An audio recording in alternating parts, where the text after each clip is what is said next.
Politics is absolutely crazy at the moment, and I think, for many British people, attitudes are hardening. Now, what especially if you go by social media, which to be fair, I don't, but I don't watch the news either. So I sort of dip into social media and get an impression of what people are thinking, people are feeling, and attitudes are definitely hardening. And for years and years, I and many others have spoken about the most consequential problems facing Britain today. Not simply mass immigration of its own, but from my view, mass Islamic immigration and the way we treat Islam as a belief system is a huge, huge problem. However, I personally would never go where a lot of people are going now. I see more and more of just throw everyone who isn't white out of the country, which is somewhere I would never ever go. I think it's really important for us to talk with people from affected communities. What I mean by that is if you are calling for remigration, I'm not even sure what remigration means. And I've been asked several times, do I support it? And my answer is always, I'm not sure what it means. People who could be affected by that, but who are actually lovers of Britain and lovers of Western civilization, do you still want to throw those people out? I certainly don't. I've got with me today someone who I think who represents a different, not a different view, but from a community that would be affected if we had this remigration thing actually happen. We're in very dangerous times, and we have to talk, and we have to talk openly and honestly, and we have to recognize that we don't have people do not exist in groups only, they exist as individuals. And we are to be, in my view, fair and discerning and a little bit more careful about what we call for and what we advocate for. I'm going to bring in, I've forgotten how to pronounce your name again, Nuriyah. Nuriyah. Nuriyah, I'm so sorry. That's the last time I forgot. I'm so sorry. How utterly ignorant of me. I am fairly familiar with you, but I deliberately left myself blind. So I didn't go onto your Twitter account and investigate you because I thought I'll get to know you now, here and now. We can chat and get to know each other a little bit better. And what better place to start? It's probably not the easiest question in the world, but tell us about your background, Nuriyah. Tell us about who you are. I know you lean to the right politically. I know you support Advance UK. That's about all I do know. From having a quick look through your Twitter account. Tell us a little bit about your background and your family background, your ancestry, what your life has been like. What made you call yourself an ex-Muslim? What made you move away from Islam? Tell us basically what your story is, if you would. Sure. First of all, thank you for having this taboo, quote unquote, conversation with me because I've been, yeah, I'm absolutely like honored to be talking with you. I think you do amazing work, and I think you have been kind of bringing this issue to light long before it became more normalized in the way that I'm more free to have these conversations now. But it's only because we stand on the shoulder of giants like yourself. So Oh thank gosh, you. that's a bit far, Uh, but thank you. No, honestly, because I mean, just the amount of pushback and vilification I get at this late stage of how far we've gone as a country, I can't imagine saying this for the last, decade or so, and the repercussions you must have faced in all kind of, spheres of your life. I'm getting just a taste of that, and it's hard. It really is. It's a lonely place to be speaking out this kind of truth, where, people just label you as a bigot or an Islamophobe or white supremacist. I mean, am I a white supremacist? Apparently I am. But to go back to your question, so I'm a third generation British Pakistani. So I was born here, and I grew up in a relatively moderate to conservative Sunni Muslim Pakistani household in a suburb of West London. And I obviously started going to school here, as most of you do, and then I also had to follow that up with like Quran classes every day after school. That was given just as much importance as my schooling itself. I think maybe the fact that my granddad was the imam of the local mosque also kind of factored into that because, we had to kind of show that we were definitely going through some kind of religious education as he is the Muslim leader of the community there, so to speak. So I naturally really took an interest in it. By virtue of my own kind of understanding and also my closeness with my granddad. I obviously really wanted to kind of, show him that I can do this, I can memorize the Quran, I can, put extra hours into this, and this is the truth, and I obviously want to go to heaven. So I took it to more extreme levels than I think most people do initially. So at 9 on the now I look back at it and I think, wow, that was kind of religious grooming. But on the kind of lectures by my Quran teacher, day in, day out, when I turned 9, I immediately wore the hijab. And I was one of the first girls in my mosque to do that. And I remember even at school, I really started to kind of, have a more forthright, like advocacy type position of my religion. So in RE classes, I would volunteer to like demonstrate the Islamic prayer. I would volunteer to kind of discuss why Islam is the way it is. And I hate to say it, but with that does come a certain level of a, superiority complex because your religion tells you that you're on the right path. It's called Sirat al-Mustaqim in Arabic, but everybody else are misguided or their books have been corrupted essentially. So, walking past pubs and things like that on the way home from the mosque, you would think that, the people in here are sinning, they're wrong, we need to guide them to the right path. And I was kind of living this as a very young person, this kind of double world, even though I was growing up in a suburb of London. So yeah, basically, I was going down that quite intense, extreme path at that early age, but then life kind of threw a different curveball at us, and my dad got moved to Saudi Arabia by the company he was working with, and you would think that I would follow down my path of relative extremism in my views of Islam. But no, I actually felt a lot more lax because Islam was so dominant all around me in Saudi Arabia, from everything from like stepping outside to not being seen with a man that you're not related to the call to prayer 5 times a day, that I just thought, wow, there's so much Islam around me that I can chill out a little bit. And I got more and more into sports, and I was kind of coming into my own without the intense kind of mosque day-to-day sermons I had in London. And I started to interact with people. I went to a very international school, and I started to hear about other religions and other experiences. And there were certain things that were happening in Saudi Arabia, for example, like, the intensity of the religious police when I was there, the Mutawwa. They would be extremely harsh and draconian with women, and the way that they would force like white English women to cover up. And I saw some instances in front of me where they were in a supermarket just minding their own business, shopping, and their veil had just, come down to about here.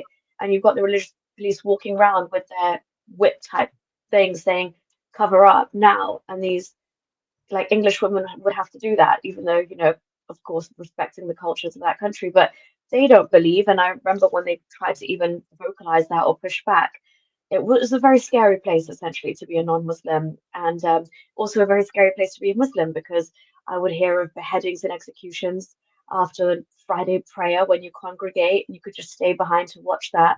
And my young mind was absorbing these things and, thinking, I was very much after the whole London experience, thought that God, if there is one, is about love and there's no violence if where there is divinity.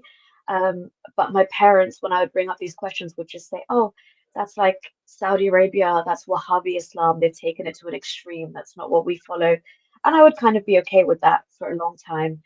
And I don't know how much detail you want me to go into, but that was kind of the first chunk of my teenage adolescent years growing up, a mixture of that. And then obviously I left Islam a lot later on. There is, I mean, so much of that is so interesting. I mean, it seems to me you were more keen to defend Islam when you were in the UK, and then when you went to Saudi Arabia, you felt a bit more relaxed about it. Do you think that's interesting in itself, isn't it? I mean, do you think that a lot of people, Muslims in Britain, feel more devout because they are in a non-Muslim society? So they feel the need to defend it more? Do you think that creates extremism, if you like, among Muslims in Britain? Absolutely. I mean, I was having this conversation with a friend of mine the other day, thinking that, it's so weird to us because the Muslims back in Pakistan or in Saudi Arabia or in the other Gulf countries are so lax. I mean, if you came across them, they seem like very normal, chill Mm, people. But here, and I think it was the same experience that I had because you're you're in a foreign country in the sense that it's a non-Islamic country, you need to wear your identity as a marker even more. And I think it also ties in a bit to like so I'm third generation, but that immigrant experience of, what are we? Because now we're stuck between British and Asian, and which mm, values of that do we represent? And in the specific case of being from Pakistan, what are you if you remove Islam from Pakistan? There's nothing there, like Iranians have this rich heritage to fall back on. Pakistanis don't like to associate any like affinity historically with like a, idolatrous India. So Islam is really their biggest identity marker, and I think they really feel the need to flex it more. You see that representative in society where people like me, second and third generation British Asians, are turning more and more into their religion of Islam as opposed to being more and more kind of British as we go and assimilating in that sense. It's almost like we're regressing, whereas every generation should get more and more, fall more and more in love with this country and feel more and mm. more British and patriotic. But that's not what we see happening. So is the feeling that we're not British, is that widespread among second, third generation Pakistani people in Britain? Do they feel how is it, do most people not feel British, or is it around 50? How big is the feeling that we're not British, if you like, among British Pakistanis, for want of a better word? I'd say that, okay, so it's a bit complex because if you talk about the ones that obviously believe in Islam and practice Islam Mm, as well, you are never internally really meant to accept the West for what it is, because you're constantly at war with it, in effect. So while you could live here and you can visibly see that this place offers you a good life, much better than back home. You've got all the opportunities. You're really not held back if you put your head down, follow the law, and work hard. But yet there's like this insane cognitive dissonance that they need to grapple with, sorry, because your religion tells you that foreign policy wise the West is wrong.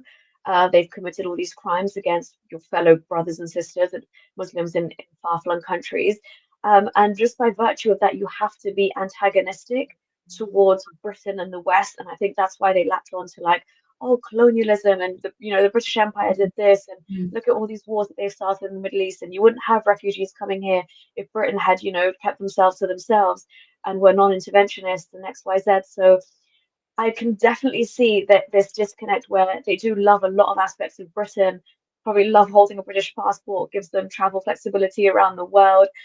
They know that they're safe in their streets for the most part here, as opposed to being in a war-torn area or where women have not got basic rights to go to work and have to be obedient to their husbands and what have you. But I think Islam really does not let you embrace your host country in the like the most like optimal manner. You just can't. It seems to me that the politicians then are right in one respect. They're very rarely right, but that integration has failed. My view, and it seems like you're confirming it to me, that integration has failed because of the religion. And not necessarily just Islam. I think religion is a problem, full stop. But it is seem to be, from what you're saying and what I believe as well, that it is Islamic teachings that are preventing Muslims from becoming integrated, even after two or three generations. The politicians don't get that right, but they do seem to be right that integration isn't working. Would you agree with that? Yeah, I would say so because the fact that the religion also, I think a lot of politicians just have lumped Islam in with any other religion and think it's, this benign personal belief. But like my young mind at 9 years old, why did I separate? I made such a separation between myself and the other being, even the Jews and Christians. in Mm. my class in a shared primary school, in a mixed co-ed multicultural primary school, I thought of myself as different. And I can't wholeheartedly, just accept everything about white Britain, because where does that leave me and my faith and my identity, which is also so demanding. And it tells you to like flaunt it and present it in a way where, you advertise your religion because everybody else is wrong. So I think, yeah, absolutely. And this is what a lot of people miss, that it goes back to the very teachings of Islam, because we don't see these problems manifest themselves in this way with, let's say, like the Hindu populations from South Asia, or Buddhist populations from, that their religions for the most part are quite benign and dormant, in the sense that they can be considered personal beliefs you know, adhere to behind closed doors, whereas Islam is really not like that. So you say the politicians treat Islam like just another religion. Tell us why it isn't. Why is Islam not just another religion? Because Islam in itself is an all-encompassing totalitarian ideology. It doesn't just, limit itself to like the spiritual aspects of life. It literally tells you what foot to step into the bathroom with first. It literally tells you what your worldview and your politics should be. It literally tells you that, sorry to say this, and this is why I'm so glad I left the faith, but that like Jewish and Christian people are the worst of creatures. It literally tells you to separate yourself from them, to not take them as your friends. It, basically stalls you in every aspect of your life, because you are confined to this seventh century was like Bedouin ideology, um, which has a massive political agenda behind it. Like it's constantly trying to expand itself. So I guess the baseline for it would be that any non-Islamic land is still at war with Islam, because God's like the work of God won't be finished, Islamically speaking, until we are one big mass ummah, which is a collection of Muslim brothers and sisters, as opposed to, you can't just let Western countries you know be Western countries. You're constantly at loggerheads with them. So yeah, it can, and then again you go to finances as well. It controls the way you deal with Western banks. That's haram. You're supposed to get your own. They don't believe in interest. Um, it tells you who you can marry, who you can't marry, what age to get married. It gives you, divorce laws. Absolutely every law that comes out of the Quran is a divine sanctioned law, which is where we get Sharia from. So if Islam is there, it's essentially, your government, your politics, your law, your personal laws, all in one. So when people say, and a lot of people do say, that Islam and Muslims are coming here to take over, simple statement. A lot of people say it. Without, just get gut instinct. Is that true? Is that sentence true? In a sense, I'm going to be deemed so, out there for saying it, but yes, in a sense, absolutely. If you go by the teachings of Islam and people that practice Islam to the T, I've heard scholars outright say this. It's just that they think they can get away with saying it in Arabic or within the confines of a mosque here, mosques in London and Mm. across the UK, because it's within the confines of the mosque over the loudspeaker. They are hinting at these things in the Friday khutbah, which is the sermon after the prayers. And they are relying on the absolute naivety of, like you said, most of our politicians, um, to not understand that that is their agenda. There's a knock-on effect. If people see that, the English people are so weak when it comes to their borders or their Mm. migration policies. There are success stories where you've got probably entire villages in Afghanistan and Pakistan and Libya where they relay their success stories, and then they come here and they decide to have plenty of children, and you scrounge off the system. And so there's, again, I don't like to fearmonger in that way, but I will say there are various levels to jihad, which is the way you can wage war against the West. And they can be economic and via immigration and via infiltrating systems from within. It's not just like on horseback with swords, we're way past that era now. So it is done in a lot more stealthily kind of ways. And it manifests it in a way to grow your population to the point where you will rule the roost eventually one day. I'm going to get on to that, growing your population. But speaking of you mentioned things that are said in mosques. You might have seen that there was an imam in Nottingham, which is a city I lived in for a few years, calling for Muslims to rise up and overthrow the British and overthrow the West. This is just recently. And nothing is done. And yet, of course, you'll be aware of Lucy Connolly, who was jailed for a misguided tweet, I guess you could call it. But nothing is ever done about these imams who preach violence, who going back, even you go back years when Channel 4, you might remember those undercover mosque programs that Channel 4 did years ago. If you're not familiar with them, look them up. I mean, this was absolutely inciting violence against women, against gays, and nothing is done. Do you, from your knowledge of the Muslim communities in Britain, which I don't have, do Muslims by and large just consider the British weak for never doing anything about it?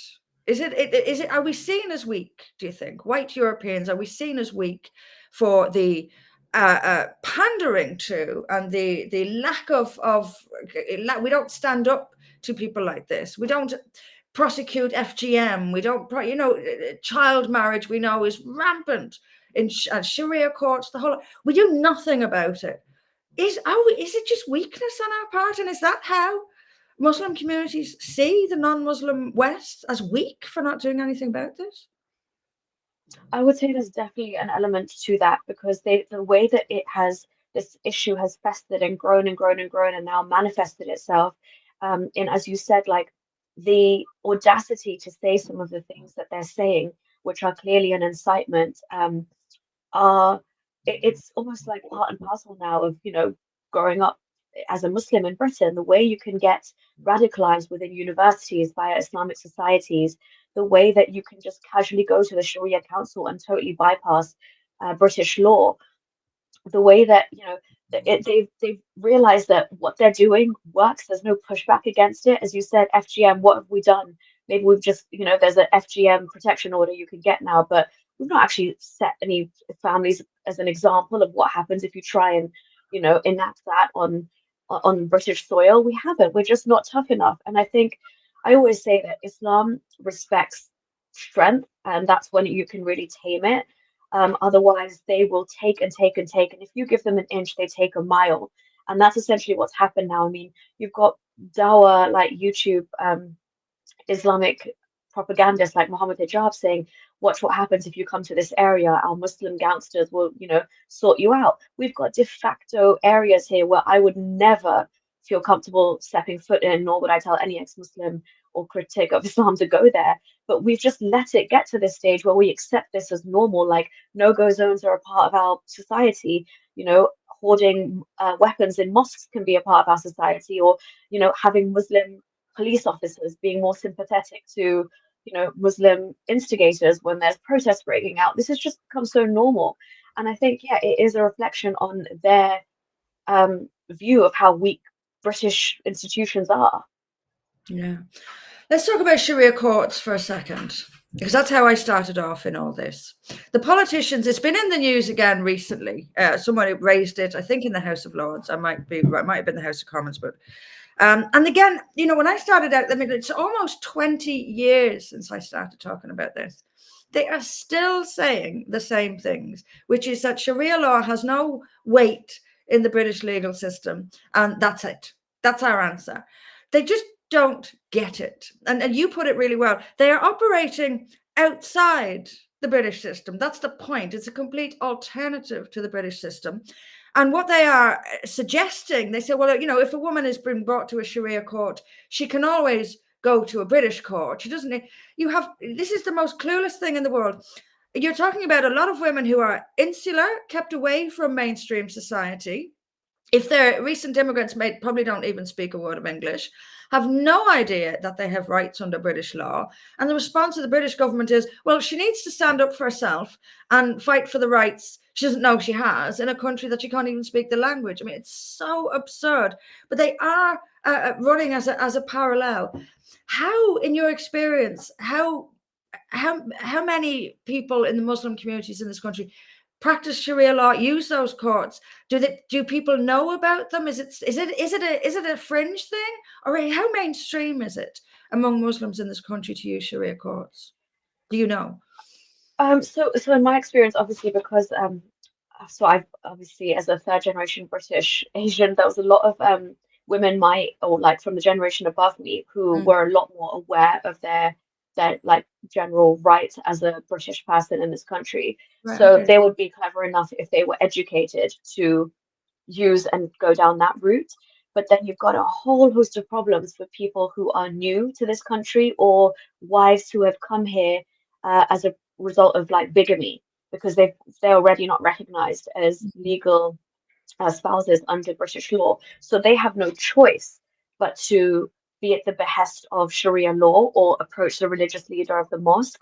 And even the ones I'm telling you, Anne, that might seem more educated and be like, oh, well, why would I go here when British law, gives me XYZ protections? Mm, They still, because of the devotion and the fear of God and the community kind of pushback, they are still pressured behind closed doors by their own mothers, their own sisters, definitely the male relatives in their family to approach religious advice and at least seek religious advice before they turn to British courts. And again, if you've got two legal systems in competition with each other, one is divinely sanctioned by Allah Himself, and the other is just some weak man-made British law, you're going to opt for what you think in your mind is, this divinely sanctioned law, which is meant to protect you and give you rights where there are none. And I mean, I've just looked recently at the Sharia Council in London's website, and they actually say like we are inundated with requests for divorce by women, so we're not taking any more at the minute. So I can't imagine how, and I obviously work in the sector of violence against women anyway, and I've seen so many victim survivors from Muslim backgrounds come to me and they refuse to move on with their lives because they're just waiting to get a khulla, like an Islamic divorce mm. through the Sharia Council, and they're not getting it, and they're not even getting custody of their children, and they're fighting against this imaginary legal system which is operational here, but they could they have a safety net, at their disposal, and they just have no idea because either they are so pressurized to use this one, and they don't understand that actually, as you said, they give their rights naturally under British law, and so they're just. I've seen years and years wasted of women's lives when they're, trying to push back against these insanely misogynistic laws. For example, in Islam, custody naturally goes to a man after the child is about 7 years old anyway, and they don't need their mother in that way anymore. Um, Same thing with divorce. You actually have to go to this imam and convince him that you're allowed one. And even this getting a khulla in Islamic divorce is a relatively like new phenomenon. Islam itself, like the basic teachings in the Quran, give the unilateral right of divorce only to a man. And then the process of getting remarried to your husband again, if you decide to divorce and come together, is absolutely filthy. Like I don't even want to mention it on here, but you actually I have an idea, but I'm let's. sure you're aware. I'm sure people want to hear it. Let's. If you don't mind, I'm Yeah, sure. no, absolutely.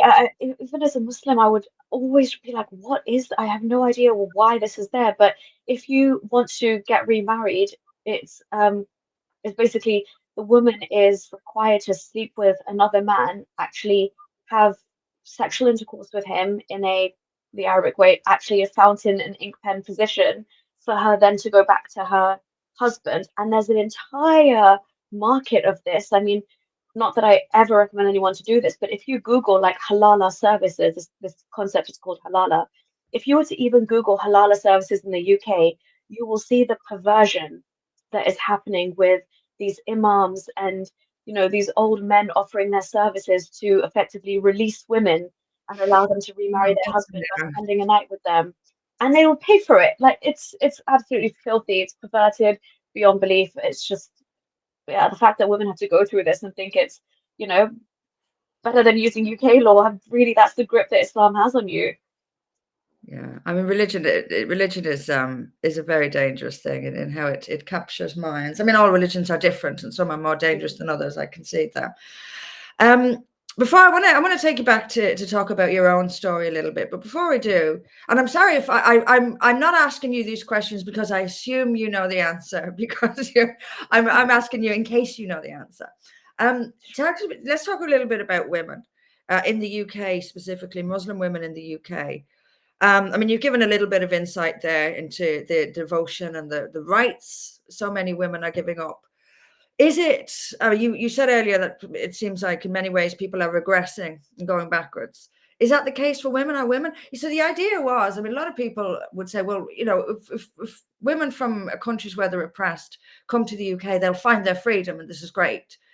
That I'm not convinced that's what's happening. Are women going forward or backward? In terms of are they becoming more British or less? What's the situation? What's the direction of women? Do you think are they going forwards or backwards by living in Britain? Is it teaching them to claim rights, or are they just going more insular into Islam and becoming even more oppressed? Do you think? So this is actually quite an interesting phenomenon because I've been working in this sector for about 3 years now, and I've seen obviously women who are very new to this country, very devout women, but then they go through something like domestic abuse, and then they realize their eyes are opened to how the state, in theory, really protects them here, you know, and they come and they've got like a safe space, then they get refuge, and you know they're taken care of essentially for like their emergency provisions. They're given time to heal. And not only that, but they're empowered in the sense that they are taught what domestic abuse means. So a lot of these women, for example, come from countries where they have been essentially raped throughout their marriage. But when they're talking to me in conversation, they wouldn't acknowledge it as that because they thought that's just their duties as a wife, or you know, God has given their husband the right to demand it at any point, which Islam does. But the fact that we have to explain to them that this is what marital rape is, and any time there's no consent from you, and consent is, you know, a constantly evolving thing. Anytime your consent is not there, i.e., you're not in the mood, you're tired, you're ill, that is rape. So you have been raped by your husband. And sometimes you really see like the light bulbs go on, and you know, they really start to question the foundations of what their home country allowed happen to them, or what their religion happened to them, let happen to them.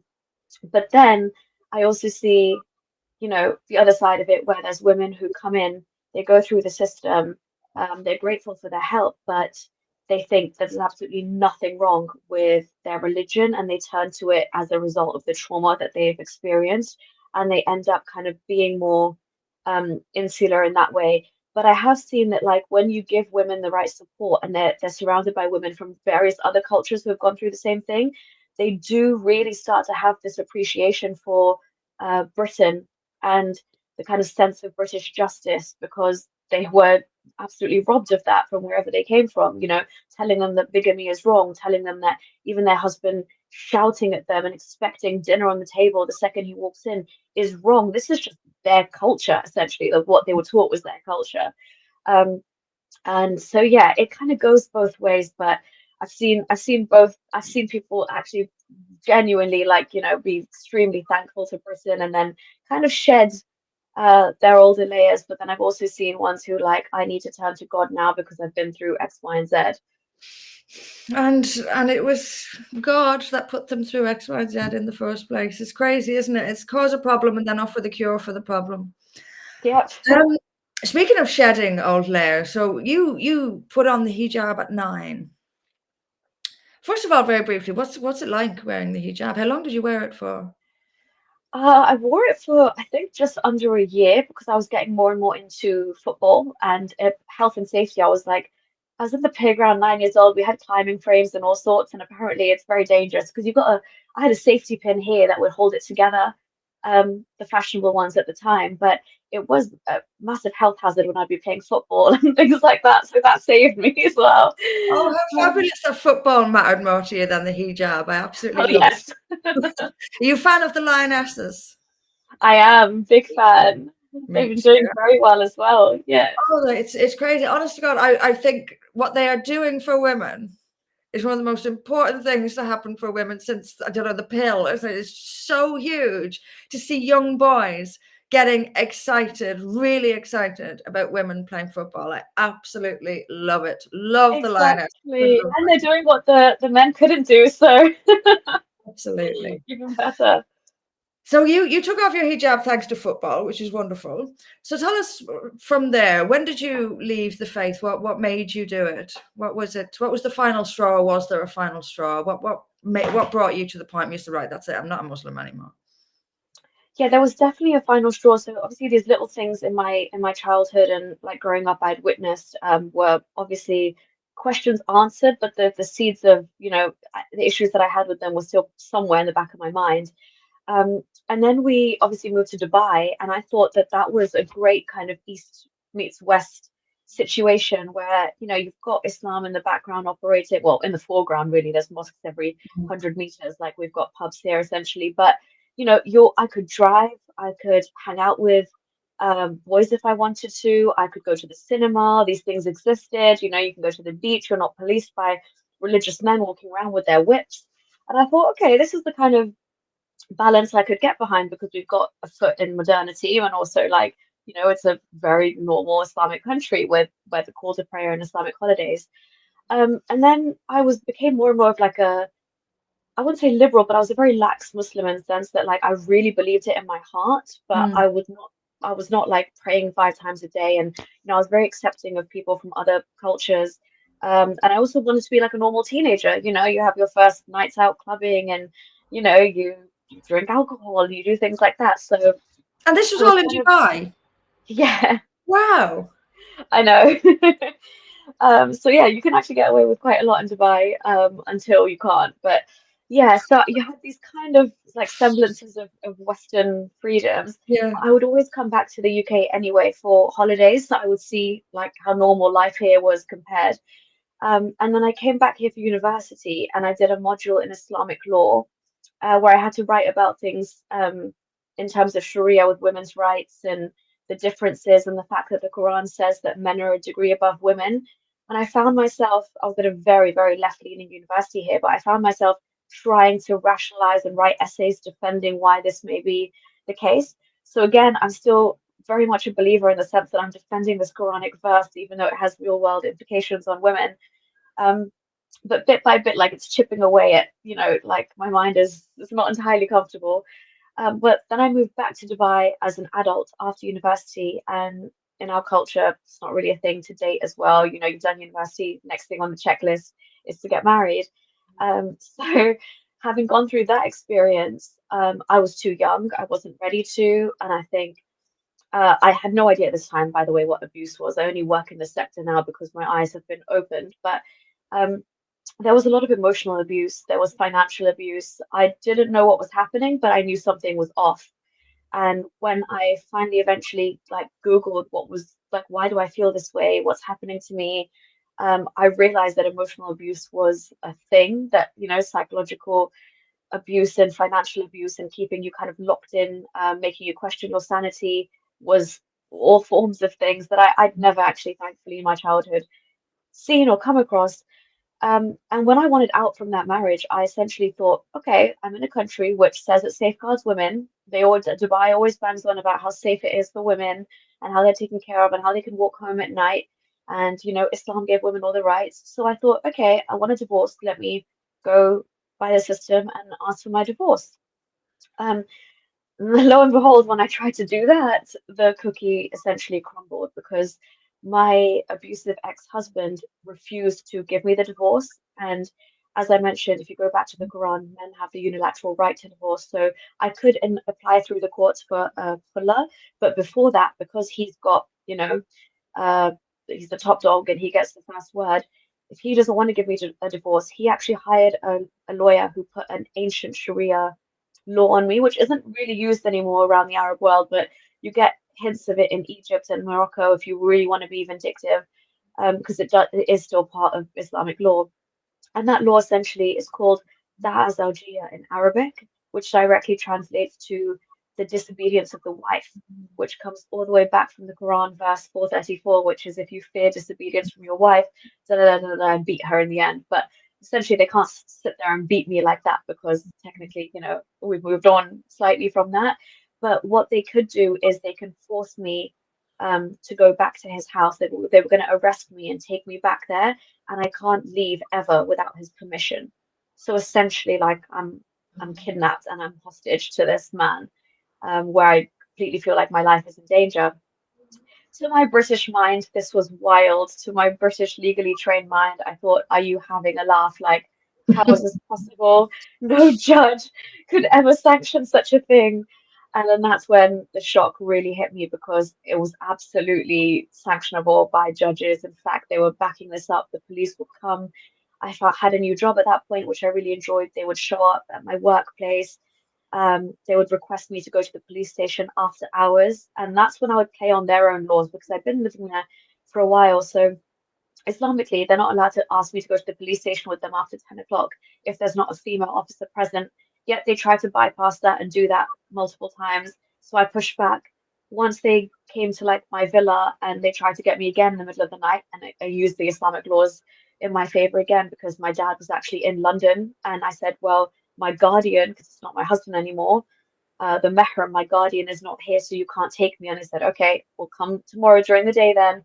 And right when it got really, really, really like the harassment and everything was really like taking a toll on me mentally, I couldn't leave my house without like sneaking out through the back and things like that. I just thought, let me just give them what they want. Let me hand over my passport. And it was only like my last ditch attempt. I had a lawyer at that point as well, because we'd gone through like Islamic counseling. They forced me to go and like pray 5 times a day because I'll reconsider the fact that I want a divorce. My ex-husband, convinced the police there that I was possessed with demons. And so it wasn't me that was wanting a divorce. It was actually voices inside me. Um, so all of this nonsense was playing out, and I'd asked for a lawyer to initiate the divorce, and she came running out the police station and she said, don't engage with them anymore. They are trying to get you for anything, and they're going to keep you in this country because you're not handing over your passport. They'll put a travel ban on you.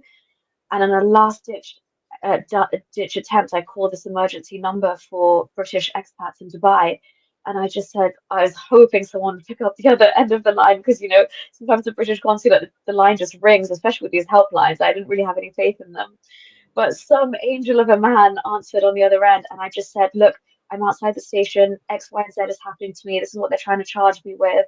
I'm about to go give my passport, but can you just note that I've made this call to you because I've heard stories. I'm not naive about what happens to Brits in Dubai when they try and make an example out of you. You end up as just the number, rotting in jail without any kind of determined date of trial. And even when you have the trial, it's all in Arabic, it's over in 30 seconds. They do what they want with you. And I was like, I'm not going to be made an example of like in this way. I need somebody to know what's happened to me. And he just said, like, if you've still got your passport in your hand, do not hand it over. Just like leg it to the airport, essentially, where these ridiculous rules don't apply. And I did just that. So that was genuinely the last straw for me. But again, my faith was so strong at this point that I thought this was just misogynistic men on a power trip trying to make a woman's life miserable. I didn't trace it all the way back to Islam itself. It's only when I had some time, got back to the UK, I processed, I started writing, blogging what had happened to me. I got therapy in the form of EMDR, and I felt a lot more comfortable that I actually thought, hold on a second, like I've studied this at university. I'm not silly. I know Islamic law comes from the Quran. There's no two ways about that. So what is it in the Quran? Because if my God that I'm still defending, when people ask me, oh, what happened to you in Dubai, and I have to defend this God for allowing something like that to happen to me. Let me go back and see what he actually says. And then I clocked that I'd never fully even read the Quran in English with an adult mind. I'd always just recited it in Arabic the way you do at mosque. And, I read it here and there when I was 16. I tried to read it, but it was so boring and complicated. I thought, next time, like later. And I never picked it up again until when I got back to the UK after this whole ordeal in Dubai, I actually, with my legal mind, I read the verse of women and I said, actually, legally speaking, I could extrapolate exactly what happened to me from this verse for sure. Any smart lawyer would, to be honest. So that's when I think I just, for the first time in my life, I Googled, is Islam the truth? And I went, again, growing up in the Middle East, you don't have access to the internet that's critical of Islam. So coming here, even the free internet meant I could follow my train of thought and my line of questioning and thinking. And then I couldn't lie to myself anymore. I thought this is absolute nonsense and I need to remove myself from it. And I'm disgusted to even been part of it. So what did you do then? Oh, this is such a fascinating story. I can't tell you how many ex-Muslim women I know, by the way, who it was their divorce that made them realize how Islam actually treats women. And they went through it, when their rights were threatened, they realized, oh shit, I have no rights. Yeah, yeah. I always say that to converts as well. Like, you're Yeah, gassing it up right now. Wait till you want out or you want a yeah. divorce. You'll learn the hard way. Yeah. So what did you do then? I mean, did you become an active ex-Muslim? How did your family react? How did your friends, how did everyone around you react? Did you tell them what did you do at that when you realized, oh God, this is not, what did you do?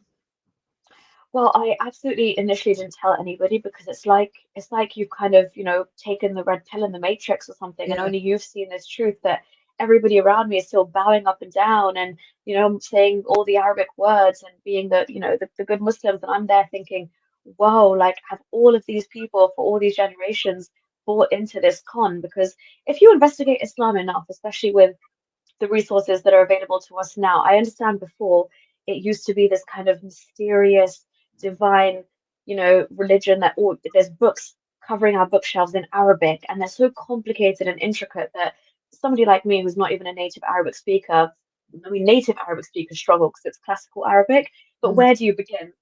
You just leave that to the scholars.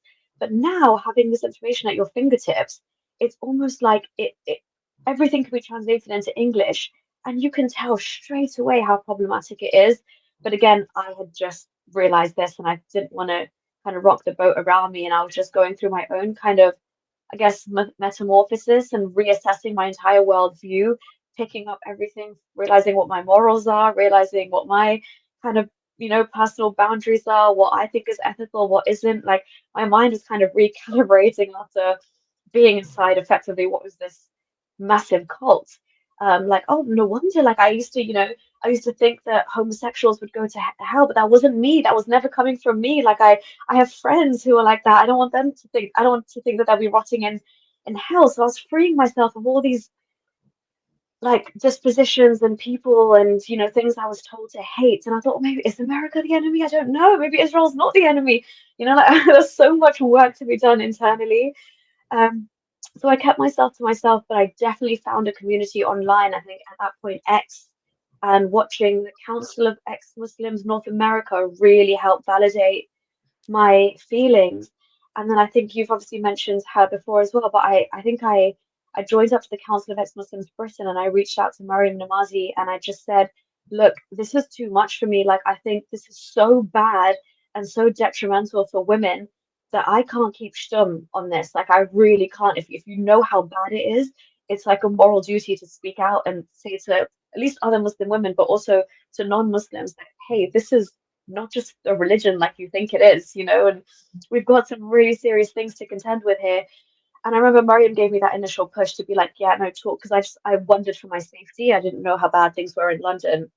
Um, and she gave me that push as well to speak out. And obviously, I knew it's like a personal choice that I had to make, but I didn't want to tell anybody in my immediate family, and some of them are quite religious. So, it was just something I do on the side. When and as I have time, I will make videos saying the things that I like. One of my first videos was like comparing the, human rights charter against Islamic law and like basic things like that, just to show how starkly different they are, or to tell my story and be like, as a Muslim woman, Islam doesn't allow it, but you now have the right to, even in countries like Pakistan, to ask for a clause that you can initiate divorce. Just do that because it will save your life if it ever comes to it.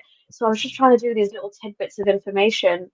Um, and eventually that ended up in full-blown activism, I guess, as you get bigger and bigger and, you get noticed by your family. And then eventually my father saw ex-Muslim in my Twitter bio and he said, is that what you call yourself now? And I had to have the chat with him and say, actually, absolutely, yes, it is. And I'll tell you why.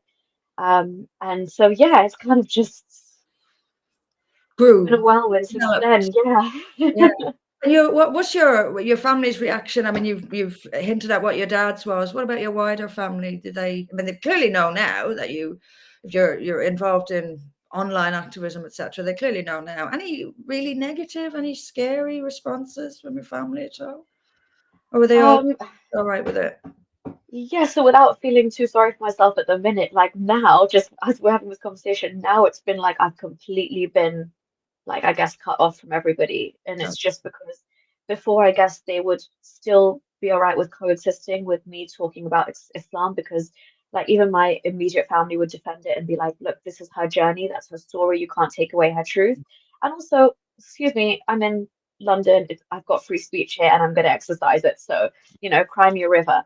But recently, um, because I decided to have a conversation with Tommy Robinson because I don't believe that he's a racist, Mm, because I believe that what he's saying about Islam and political Islam, if you want to call it that, but it's basic Islam, like yourself have been saying for so long and were vilified. I bought into all the brainwashing. I mean, I grew up in a family where Tommy Robinson was like, the kind of mascot of what a skinhead, EDL, most racist, evil man could look like. And here's mm, me sitting down with him and saying, actually, thank you for speaking up about what was happening with the rape gang scandals. Or thank you for actually, having the audacity to say this about the Quran because I came from that background and I will tell you there is not one bit of misinformation you have said about Islam. Whereas a lot of Muslims can say that about him, but if I validate that experience, it's harder for them to brand me as an Islamophobe because I actually came out of that faith. mm, But that was a reach too far for them, as was my general worldview now, as like and my views on Israel having a right to defend itself. Again, you don't toe the line, you don't have that groupthink, collective hive mentality, and eventually they'll tolerate you until they won't, and then they'll just cut you off. So that's why I mentioned I earlier at the know. beginning. Truth is a lonely place. It is a very lonely place, and that's where you are now. You're cut off from your family. Yes, yeah, at the moment that is how it is. I mean, obviously, like my mom and my siblings, they're very like they're still very kind of, we have a positive relationship. They understand what I do, why I have to do it, and my siblings as well have grown up in the same household as me. They're not crazy Islamic in any sense of the word. We're very well traveled and that kind of thing. But the wider family and the way it has kind of put a dent in like other people in my immediate family, not really seeing anyone at the moment, and it's just it does feel like sheer ostracization to be honest. So yeah. Online, you must get a lot of abuse from both the left and the right. I mean, you're going to get it from the right because of your ancestral background, etc., and then from the left for speaking out against Islam. I mean, do you get a lot of abuse from people you don't know, online or elsewhere? Are you scared of that? Are you scared for your safety? I got a lot of abuse initially, and I did think like, oh my God, is this even, worth it? But obviously, it always, every time I wake up the next day, I'm like, it's absolutely worth it. But yeah, it's just like, you feel so at some point politically homeless, and then you just see like, as you said, that the left are invalidating of your experience because they're happy to talk against Islam in certain regards, but then if you don't agree with them on their positions on everything else, it's almost like my experience doesn't matter. And like, it's kind of like, again, invalidating everything that I've been through because I don't toe that line. Um, the ones on the right, on the far, far, far right, I guess, that try that, they don't really bother me at all. And thankfully, I don't come. You just realize like on social media, it is this place, like this battleground of ideas. So I don't really let it get to me. My biggest concern when I started out and still is like when I watch myself when I'm kind of walking around the streets of London, or if somebody's looked at me for a few seconds too long, I think, oh my gosh, has he recognize me? Does he kind of, has he heard something I've said about their beloved prophet? So those are the kind of moments, as I said, there's certain areas I will not go to. There's other areas. I mean, I drive everywhere now, like there's little precautions that you have to take. So yeah, it's more like a crazy Islamist who's a bit deranged and suddenly feels the need to defend his faith one day. They kind of scare me more. And then it's also like with the left, it's just shocking because I work in this sector and I know you talk a lot about violence against women, and which is why I was really excited to talk to you today, is because I feel like such a like isolated creature in that sense in that sector right now because it's so heavily infiltrated by like this critical race theory view on the world. So like I'm waiting. It's a matter of time when they realize also about my activism or that I've spoken with the likes of Tommy Robinson or yourself, I will like my job will probably be gone as well because everything at the moment now is like, if I even raise a question of where was our public statements when the rape scandals were happening, we're a violence against women organization, and we've got no public statement on the rape gangs, yet we've got 2 pages of our website dedicated to how Tommy Robinson is stirring up hatred and middle class liberal women are getting all caught up in the situation. Like, where are your priorities? Even now, like with the recent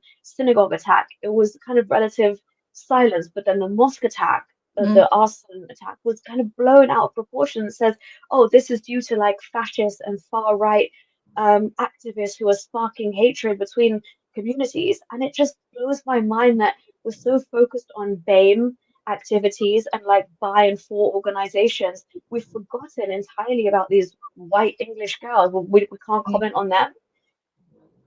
Do you know, I honestly think that nobody is going to verbalize this even to themselves, and they're certainly not going to admit it out loud, but there is a part of this that actually thinks these young white girls who are raped and trafficked, and they kind of deserve it because they're white. No one's going to say that. They're not even going to say it to Mm. themselves. But I think there's an underlying thing of that. White people are oppressors, period. Non-white Yeah. people are oppressed, period. Therefore, if non-white people rape a white person, well, shouldn't have oppressed them, should they? As I say, no one's going to say 100%. that. Probably not even to themselves, but that is in there, and I think it's actually a primary driver of it. Do you agree with that? I think you've really touched on something very important, yet it manifests in such a Mm, benign but sinister way because you're right. What they're saying, when I would, let's say, if I was to vocalize that and say, why have we not? They would still double down on the focus on we want to support BAME women firstly. yeah. Like they have more obstacles, they've got more hindrance, which I don't disagree with. Okay, they Mm, have barriers to accessing support, sure. But when you are doubling down on focusing on them and ignoring like you said, white girls, the people that proclaim this critical race theory, it's a lot darker than we think. They actually yeah. think violence is justified because white people once oppressed their cultures, and white people are, that's why they're using ridiculous terms like the global majority and BAME, and it's like you're the global majority, sure, but you're here in Britain and we're dealing with like issues here in Britain. And you're bringing this fight from like my ancestors were kicked out of their country. And so therefore, I'm entitled to this job and like that white person needs to be under me and this and that and violence is justified. So critical race theory for me, I think is very, very sinister if you break Yeah. it down in the language. Like you said, they're not going to say it outright, but what they're saying is that, well, white people are bad. So I've got white colleagues of mine who have been told that it is physically impossible for them to be uh, racialized, like, or have any racist remarks said against them because they are white. Which is in itself racism. Absolutely, yeah, This the madness of circle. What's so interesting what you said there, is that they see black and minority ethnic, which is BAME, what BAME means, isn't it? Women as having more obstacles. I don't disagree with that either, but they won't admit what those obstacles are. Which yeah, is and religion why and they race, are what they are. right? So if I Yeah, can say non-white women are being treated appallingly right here in Britain, and it's because of the religion and the culture that it stems from that religion, I become a racist. But the people who are okay with or won't admit to or face why non-white women face bigger obstacles are not race.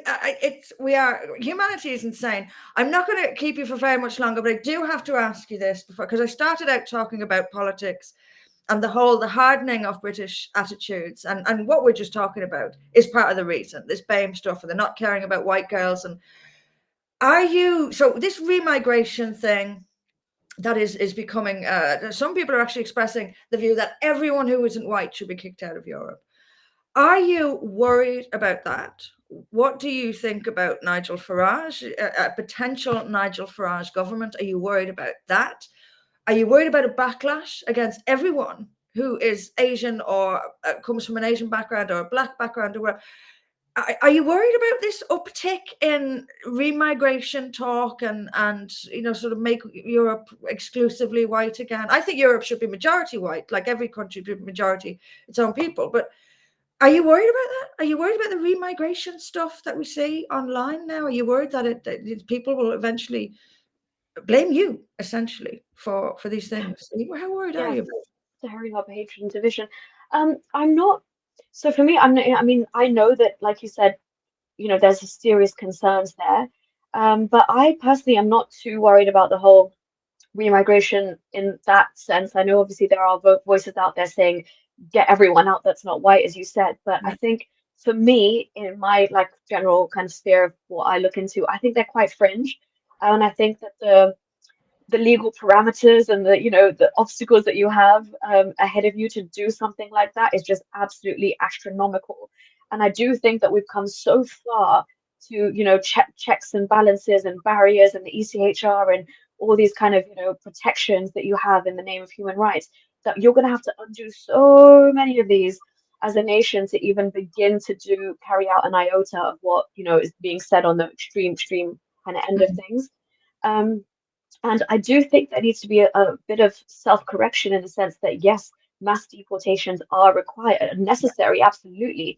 And I think that the threshold for those should be a lot less than what they are. And I don't think you should be going in front of a judge who says, okay, you might have committed a sexual crime, but you can stay here because your kid likes chicken nuggets or something as gosh. disgustingly ridiculous as that. Like, I think if you're anywhere near some kind of crime like that or an accessory to it, or you've withheld information even, you need to go. I know we've got all these protections with the right to family and this and that, but I think we need to start making examples and kick back on how easy it is to stay here, even if you break the law in the most heinous way possible. So I did in the last election vote for reform. I think that was right on the back of my conversation with Tommy Robinson when I thought reform, and I actually did have hopes for Nigel Farage being a strong leader at the helm. Since then, I have kind of lost faith in Nigel Farage just because of his backpedaling on a lot of the things, and kind of being a bit light-handed when it comes to the actual threat of Islam or even the rate of demographic change in the UK. I think that's a very serious issue you need to contend with. I don't think, the way he's rolled back and says, well, it's just a fact we're going to need to accept. I guess obviously he's got a vote bank to look out for, Very weak, but isn't it? Mm. very weak, yeah. And I genuinely, I know I say this as an ex-Muslim, so I come at it from a bit of a harsher stance, but I genuinely think that having extreme practicing Muslims at top positions of political power, you're never going to get the strong legislation that we need to contain Islam. It's always going to be, slightly weak. And I think it's very problematic, even just being a Muslim politician, when your religion tells you that it's got all your answers for everything, and then you're meant to be showing your loyalty to Britain. I just think you'll always kind of be you know, in a little mini war with yourself. And I think like the recent appointment of Shabana Mahmood is very worrying in the sense that how much Yes. she flaunts her faith as well. Yeah. So I have been politically homeless for a while. I mean, I'm not 100% backing advance yet, but it's just they got my ears perked up when I listened to their launch and the things that were being said. I very much kind of was, in agreement with the level of like, change that needs to happen and the severity of it. So yeah, that's kind of where I stand at the minute. I'm ready to be swayed by whoever makes the most sense and whoever's there to genuinely like protect Britain and not, care too much about this PC stuff. And I think this left infiltration, I mean, everywhere I go in a lot of parts of London, it's like the left has just taken over, infiltrated institutions, people's minds to the fact that, even if you hold a view like I do about some deportations are very much necessary, you are completely ostracized. People think you're in Tommy Robinson's pocket, which essentially I have spoken to him, but they really think you're of that ilk.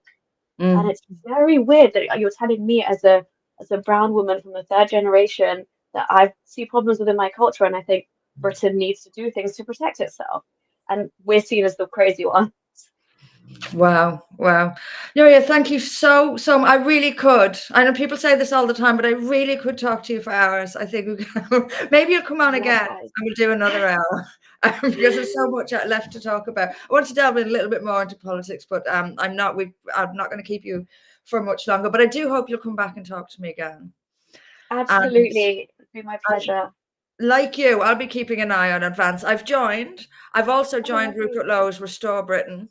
So I'm keeping an eye Fabulous. on both of them. And like you, I'm waiting for someone to sort of inspire me and to see who's got the best ideas that I have most faith in. But thank you so much for coming on. I really, really appreciate it. To everyone else, thank you for watching. Leave some comments if you relate to Nuriyah's story. Please do leave comments on Substack or YouTube. And thanks very much for watching. See you next time.